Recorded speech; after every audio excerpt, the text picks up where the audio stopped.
memunculkan klaster-klaster baru di dalam penyebaran COVID-19 itu. Maka oleh sebab itu tidak ada kata kuncinya adalah bagaimana.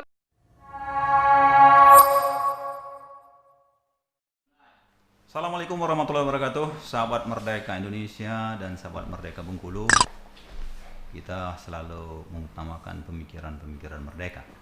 Hari ini kita mengundang khusus pengamat politik hukum Bengkulu yang sudah juga menjadi pengamat politik hukum nasional, Bung Kandidat Doktor Haji Elfahmi Lubis. Siap. Akademisi sekaligus penulis terkenal dan selalu mengangkat isu-isu dan selalu memperhatikan masyarakat yang terzolimi oleh akibat sebuah kebijakan.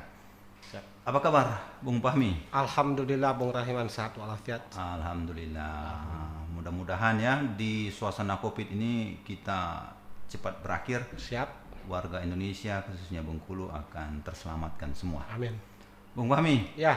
diskusi kopi politik kita hari ini kita mengangkat tema tentang kesiapan penyelenggara pemilu di suasana COVID-19. Betul, Bang. Kita ketahui Perpu 2 telah mengamanahkan kepada KPU. Betul. Kemudian KPU telah menindaklanjuti dengan keluarnya PKPU nomor 5. Betul. Bung Fahmi, bagaimana kira-kira Bung Fahmi melihat kesiapan penyelenggara pemilu, baik itu gubernur maupun bupati, khususnya di Bengkulu dan umumnya di Indonesia? Oke, terima kasih Bung Rahiman. Tema kita bicarakan ini cukup menarik karena ini menjadi perhatian banyak pihak terkait dengan keputusan politik pemerintah yang sudah memutuskan bahwa proses penyelenggaraan pemilu kada lanjutan di seluruh Indonesia itu tetap dilanjutkan pada tanggal 9 Desember 2020.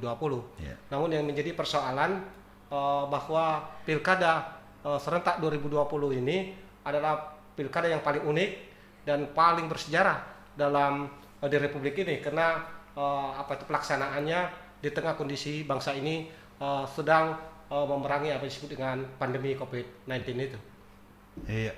Kira-kira menurut pengamatan Pak Fahmi, Bung Fahmi, penyelenggara Bengkulu siap untuk ini? Karena ini sudah menjadi keputusan politik, maka penyelenggara pemilu sebagai lembaga yang diberi amanat oleh undang-undang untuk melaksanakan pemilu dan pilkada, maka siap atau tidak siap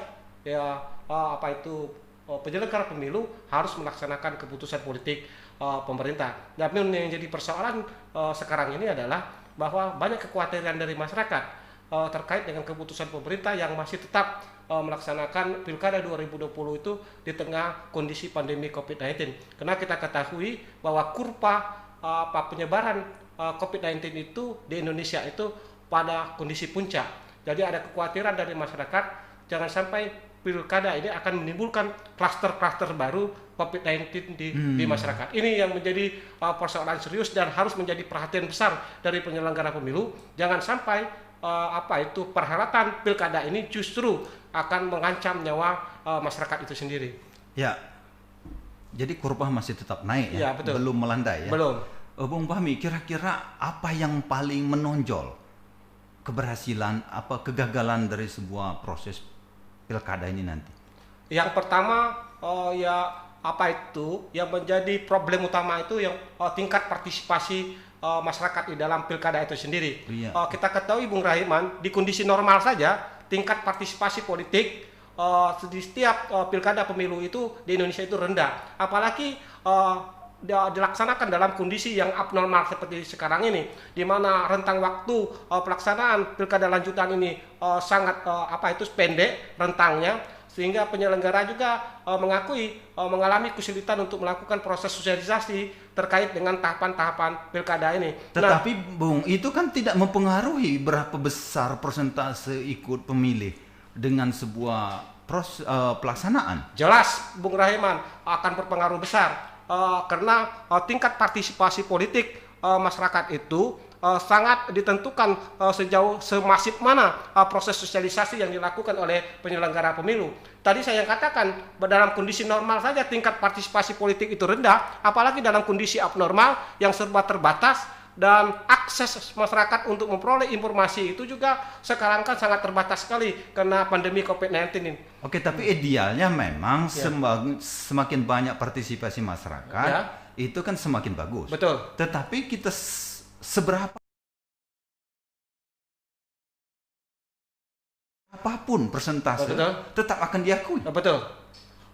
Betul. Memang di dalam regulasi kita bahwa tingkat partisipasi itu tidak mengagalkan proses. Tetapi yang perlu diingat di dalam politik itu apa yang disebut dengan legitimasi.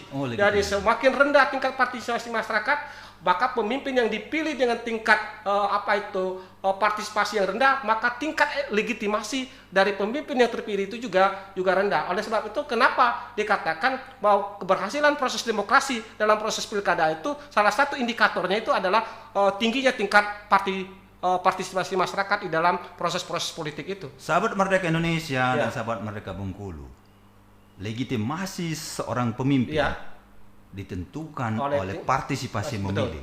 Walaupun dalam regulasi tidak mengatur berapa besar persentase partisipasi.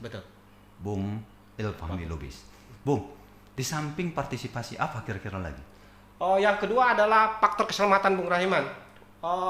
Banyak sekali kekhawatiran dari masyarakat bahwa pelaksanaan pilkada ini kan bersentuhan langsung dengan masyarakat, mengumpulkan masyarakat. Walaupun di dalam PKPU nomor 5 sudah dibuat secara rigid dan jelas bahwa pelaksanaan pilkada serentak 2020 harus mematuhi protokol kesehatan. Tapi kan kita tahu habit masyarakat Indonesia itu kan tidak disiplin. Dan kita tahu keterbatasan penyelenggara di lapangan itu pasti mengalami kendala-kendala. Oleh sebab itu ada kekhawatiran besar dari masyarakat bahwa pelaksanaan pilkada itu justru akan memicu munculnya klaster-klaster baru COVID-19 di masyarakat. Nah, oleh sebab itu agar kondisi yang membahayakan ini tidak terjadi, maka salah satu tugas penyelenggara pemilu adalah bagaimana memastikan ada jaminan kepastian bahwa penyelenggara pilkada itu tetap sukses, tetapi keselamatan masyarakat tetap menjadi nomor satu. Pengamatan Bung Fahmi, yakin itu terlaksana? Saya sejauh ini masih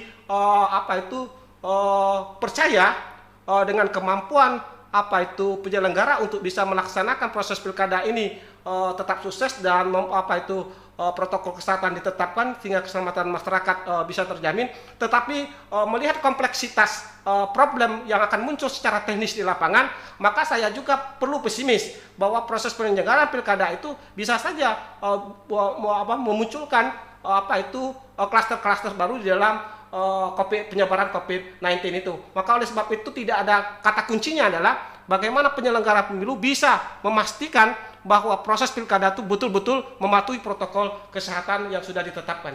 Ya, tapi itu lagi-lagi kalau harus mengikuti prosedur protokol kesehatan, itu butuh budget anggaran yang cukup lumayan. Gimana itu? Betul. Ini yang lagi hangat diperbincangkan. Ada juga tudingan banyak sekali dari masyarakat, misalnya KPU kembali mengusulkan tambahan anggaran, terutama terkait dengan pengadaan APD, alat pelindung diri bagi penyelenggara pemilu, mulai dari tingkatan yang paling rendah sampai pada tingkatan yang paling atas. Padahal kata masyarakat, kondisi bangsa kita sedang mengalami krisis keuangan. Nah, oleh sebab itu sekarang bagaimana cara mensiasatinya? Maka tidak ada cara lain, maka penyelenggara pemilu harus berimprovisasi dan punya kreasi bagaimana bisa memangkas anggaran-anggaran yang dikira tidak penting sehingga bisa didistribusikan pada pos-pos anggaran yang yang berkaitan dengan proses agar protokol kesehatan dalam penyelenggaraan pemilu itu tetap berjalan. Karena kita tidak bisa berharap penyelenggara pemilu itu bisa dikabulkan permohonan penambahan dana APBD karena kondisi bangsa kita juga sekarang sedang mengalami krisis keuangan. Maka tidak ada cara lain, maka KPU dalam hal ini Bawaslu itu harus kreatif. Bagaimana proses penyelenggaraan pemilu itu tetap mematuhi regulasi, tetapi anggaran yang dikeluarkan itu minimal. Ya, Oke, KPU dan Bawaslu kan penyelenggara Betul, nih. betul. Tapi yang hajat ini sebenarnya pemerintah daerah. Betul, betul, Ya kan? betul. Dan negara. Betul. Lah kenapa harus dibebankan lagi dengan KPU dan Bawaslu memberikan improvisasi? Lah seharusnya kan pemerintah harus lebih jeli loh menganggarkan ini. Kenapa tidak anggaran pemerintah saja dialihkan untuk Betul. itu? Sebenarnya Bung Rahaiman, anggaran untuk pilkada setiap provinsi dan kabupaten di Provinsi Bengkulu itu sudah disediakan oleh masing-masing pemerintah daerah, dianggarkan di APBD. Tetapi kan penetapan anggaran itu kan ketika dalam kondisi normal, karena belum terpikirkan akan ada pandemi COVID-19. Tapi persoalannya menjadi lain ketika ada pandemi ini, apalagi di dalam regulasinya penyelenggara itu kan harus diminta untuk menyelenggarakan pilkada sesuai dengan protokol kesehatan. Maka oleh sebab itu ada anggaran lebih yang harus dikeluarkan untuk mematuhi protokol kesehatan tersebut. Memang ini adalah tanggung jawab pemerintah, tetapi kan kita juga harus jujur bahwa pemerintah hari ini mengalami krisis keuangan. Nah, oleh sebab itu tidak ada cara lain bagaimana penyelenggara itu bisa kreatif dan melakukan upaya-upaya penghematan, tapi tetap menjaga kualitas penyelenggaraan pilkada itu tetap bagus. Oke. Bung Fahmi Ya. dan sahabat Merdeka Indonesia, Betul. itu yang harus dilakukan untuk menyelamatkan nyawa masyarakat Betul, dan betul. penyelenggara. Betul. Karena kemarin saja normal saja waktu pemilu itu Ya. menelan korban sekian banyak karena betul. kelelahan. Betul. Ini ditambah lagi dengan kekhawatiran Betul. terhadap virus ini. Betul. Di samping itu apa lagi kira-kira? Karena penyelenggaraan pilkada 2020 ini tepat di stop sementara waktu kemarin, lalu oleh pemerintah dan DPR dan penyelenggara akhirnya dilanjutkan ditetapkan tanggal 9 Desember. Problem yang akan muncul pasti akan banyak potensi pelanggaran di dalam pelaksanaan pilkada itu sendiri. Oh iya, pelanggaran ya. Iya. Apa kira-kira itu? Yang pertama misalnya pelanggaran dari kampanye. Di dalam PKPU nomor 5 tahun 2020 bahwa proses kampanye itu dibatasi dan pasangan calon itu lebih banyak menggunakan media virtual di dalam proses kampanye. Artinya kan ada bentuk pelanggaran baru yang akan muncul dengan kondisi yang terbaru ini. Nah, apakah ada kesiapan dari penyelenggara dalam hal ini KPU maupun Bawaslu untuk menangkap potensi-potensi pelanggaran dalam kondisi yang baru ini. Yang baru ini ya. Iya. Di samping itu apa lagi kira-kira itu? Lalu yang berikutnya yang menjadi potensi pelanggaran itu adalah dalam pemutahiran data pemilih. Oh ya, karena harus melakukan ini ya, sensus ke rumah-rumah ya. Betul. Dan sekarang kan DP4 itu kan sudah diserahkan. Iya. Tetapi kan harus ada verifikasi oleh penyelenggara pemilu terhadap daftar pemilih tetap itu. Nah, ini akan menjadi problem karena selama ini proses verifikasi data pemilih itu kan dilakukan secara manual, face to face oleh penyelenggara. Tapi sekarang kan dilakukan secara virtual, secara daring. Nah, oleh sebab itu ini ada potensi pelanggaran pemilu di dalam tahapan ini karena seringkali masyarakat mengeluhkan dalam setiap pilkada dan pemilu itu adalah kehilangan hak pilih mereka karena tidak terdaftar secara administratif sebagai pemilih di dalam proses pilkada maupun pemilu. Nah, oleh sebab itu ini potensi besar pelanggaran yang bakal terjadi dalam pilkada di tengah pandemi COVID-19 ini. Sahabat Merdeka Indonesia dan sahabat Merdeka Bengkulu, Ya.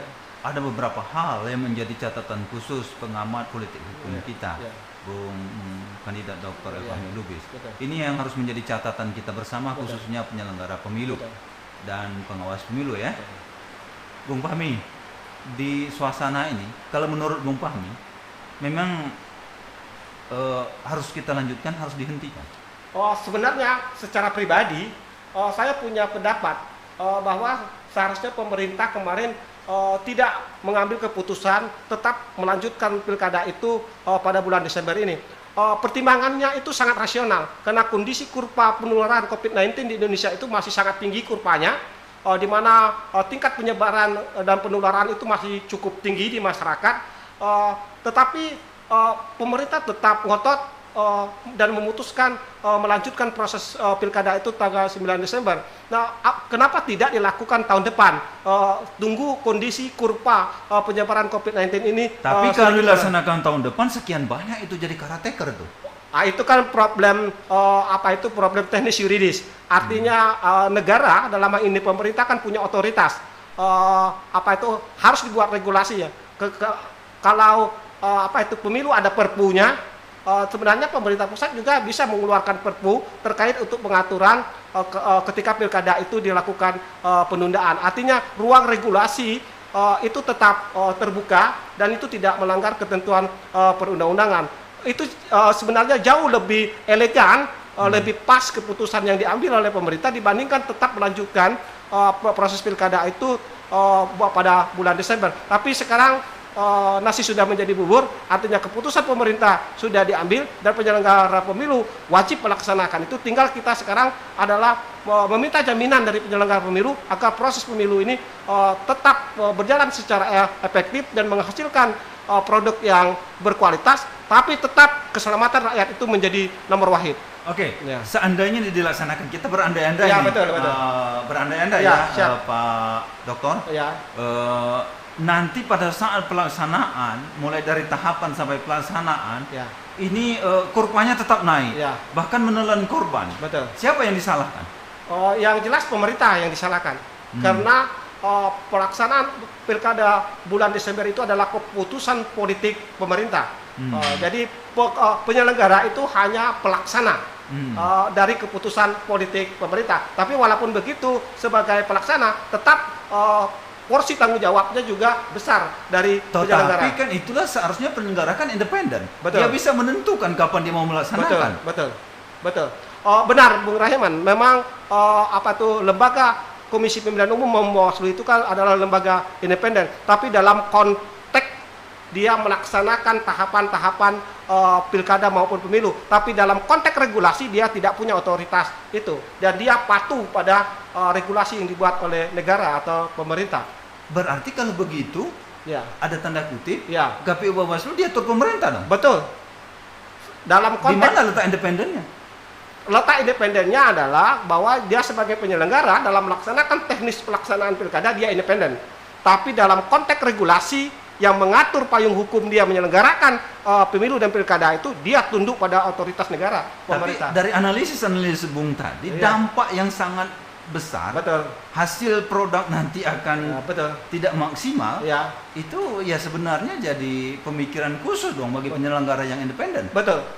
Saya yakin di dalam saya mengikuti pembicaraan maupun pembahasan terkait dengan penetapan pilkada serentak 9 Desember. Sebenarnya banyak sekali juga penolakan banyak penolakan. dari para stakeholder penyelenggara pemilu agar pemerintah tidak mengambil keputusan tetap dilanjutkan di bulan Desember, terutama dari teman-teman yang bergerak pada soal kepemiluan. Itu banyak sekali, Penggiat demokrasi ya? Ya, bahkan ada semacam polling di Change itu untuk meminta agar mendesak pemerintah agar tidak menetapkan keputusan pilkada ini dilanjutkan di bulan Desember. Tetapi kan keputusan politik sudah terlanjur diambil, dan oleh sebab itu kalau terjadi apa-apa dalam proses pilkada ini yang mengancam keselamatan masyarakat, maka pihak yang paling bertanggung jawab itu adalah pemerintah.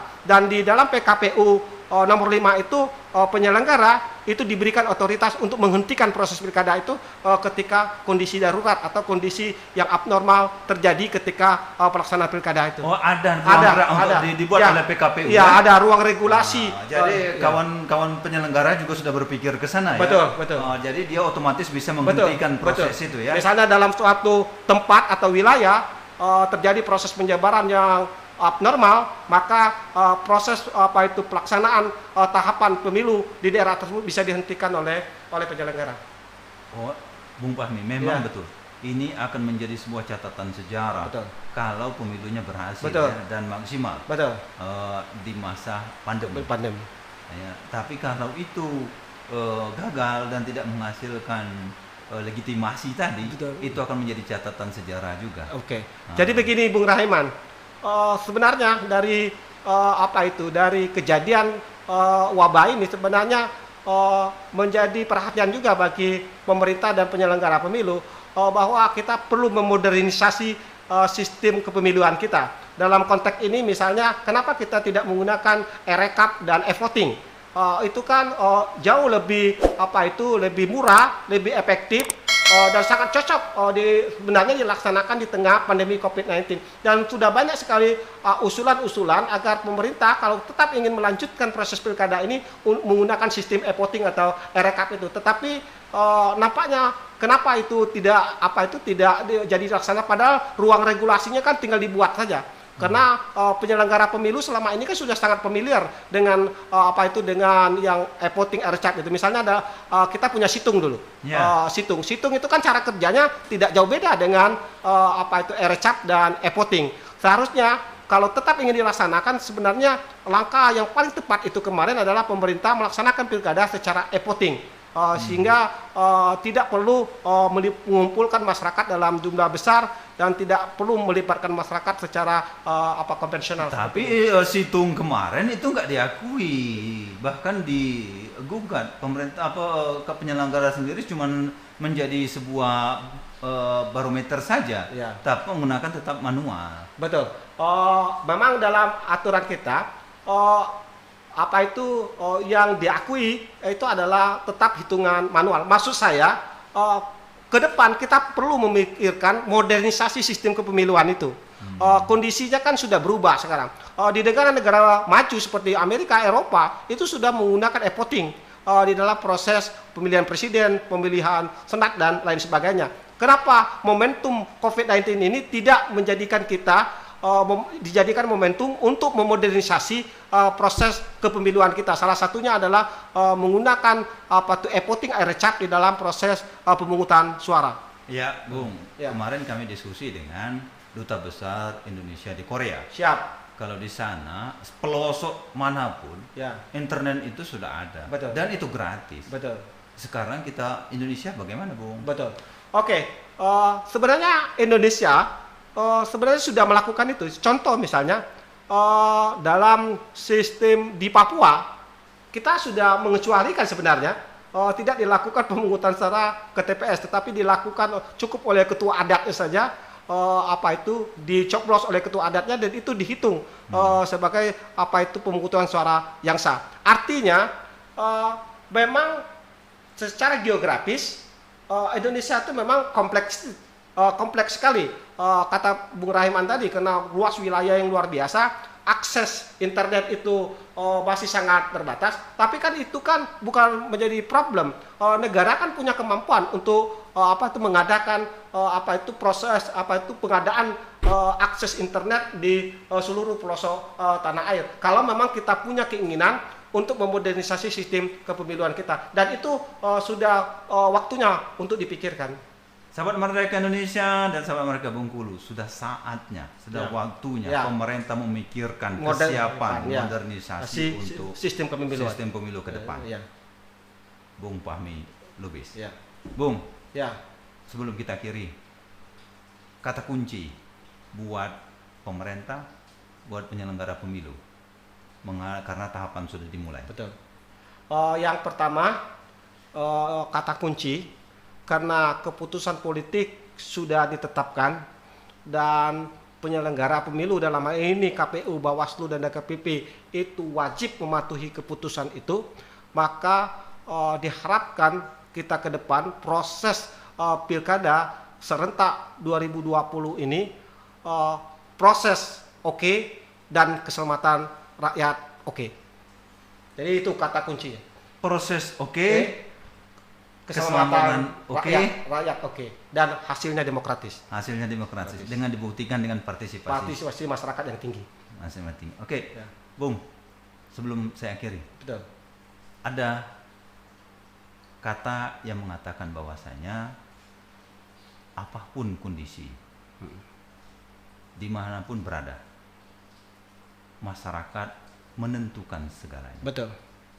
Tetapi berdasarkan hasil penelitian yang dilakukan oleh sebuah lembaga pusat studi, saat ini masih 47% masyarakat belum mengetahui tahapan pelaksanaan pilkada. Oke. Gimana itu, Bung?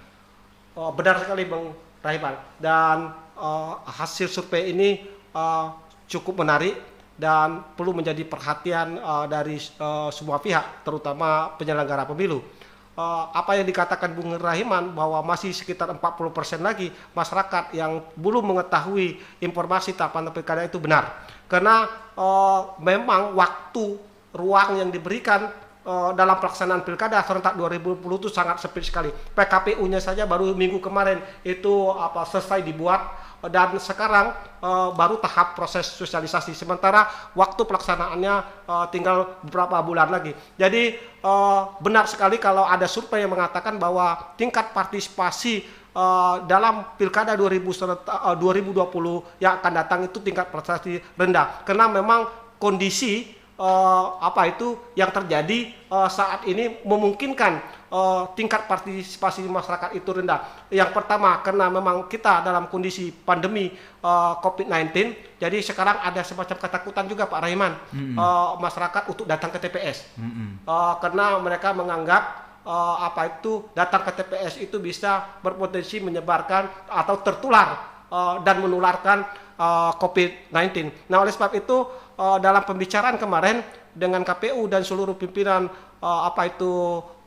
daerah yang diselenggarakan kemarin, cepat mencuat bagaimana penyelenggara itu bisa mendesain TPS itu sedikit ramah dan tidak menakutkan.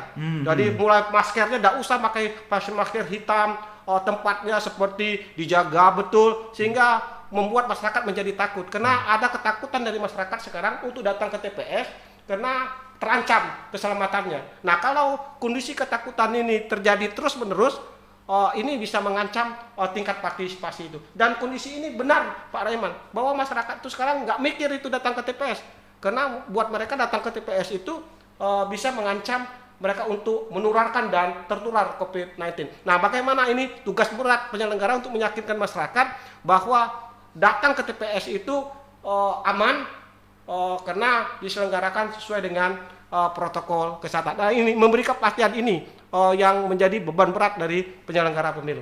Sahabat Merdeka Indonesia dan sahabat Merdeka Bengkulu, Ya, penyelenggara pemilu harus memberikan jaminan benar kepada pemilih bahwasanya datang ke TPS akan aman, nyaman, dan tidak akan tertular dan menularkan. Betul. Menurut Bung Pahmi. Betul. Sahabat mereka, saya kira ini diskusi kita. Siap. Nanti akan kita bahas lebih mendalam dalam diskusi yang akan datang dalam tema-tema yang lain. Baik. Terima kasih Bung Pahmi sudah bergabung di Ermo TV Bengkulu sebagai pengamat politik hukum di Bengkulu dan nasional. Betul. Selalu berkarya. Jaya selalu. Assalamualaikum warahmatullahi wabarakatuh. Waalaikumsalam.